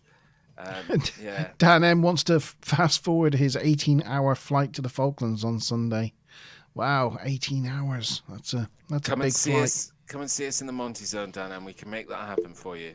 We managed to project ourselves 1 week into the future, so we can do it for you. Yeah, we'll sort you out. Loyal watchers, we can definitely sort you out. Yeah. I hope everybody has a great, fantastic, and Merry Christmas. Yes, Merry Christmas to you all. I don't know if Becky and Daniel are still on, or if they're just enjoying their time in Butlins, but they'll be watching us on catch up on so repeat. If you're watching this on catch up, Dan, I'm time traveling into that moment that you're watching it to ask you, Sasquatch episode in January, can you join us? And hopefully we can reunite the foursome with Ben as well, getting into the Bigfoot subject again. Hopefully that'll be the comeback in the new year. Yeah. Fab. Keep posted on Facebook. That's where we'll let you know when, the date, and confirm the episode and when it's come back. So keep your eye on that and make sure you follow us on the Facebook. If you're not following us on Facebook, go out down into the description where I will make sure I put a link and you can join us there. Yeah, and if you haven't liked it, like the stream on the way out. That would be fantastic. Yeah, and don't let the door hit your ass. Yeah. Get out the Monte Zone. The sliding door. The sliding door, yes. Right. I'm sorry to be... can I have my hat back? Oh, sorry. Here you go. I have to get it off. Oh, you're asking. You got to give it... There we go. Sorry. There. You got it. Yeah, hold on. Yeah. Thank you. Thank you. Yeah, I need that one for tomorrow night. Phew. It's a bit sweaty, isn't it? Sorry, it might be a bit soggy. It might be a bit soggy. Yeah, sorry about that. Right, then, cheers then all. Merry Christmas and a Happy New Year. Merry Christmas! Ho, ho, ho. The Christmas tree. I did make effort. That's good effort. I've got tinsel. Yeah, I know. Oh, it's falling apart now. I shouldn't have touched it. Well, go, guys, and Christmassy it up and have an amazing time. And we'll see you in 2022. Yep. Cheers. Night.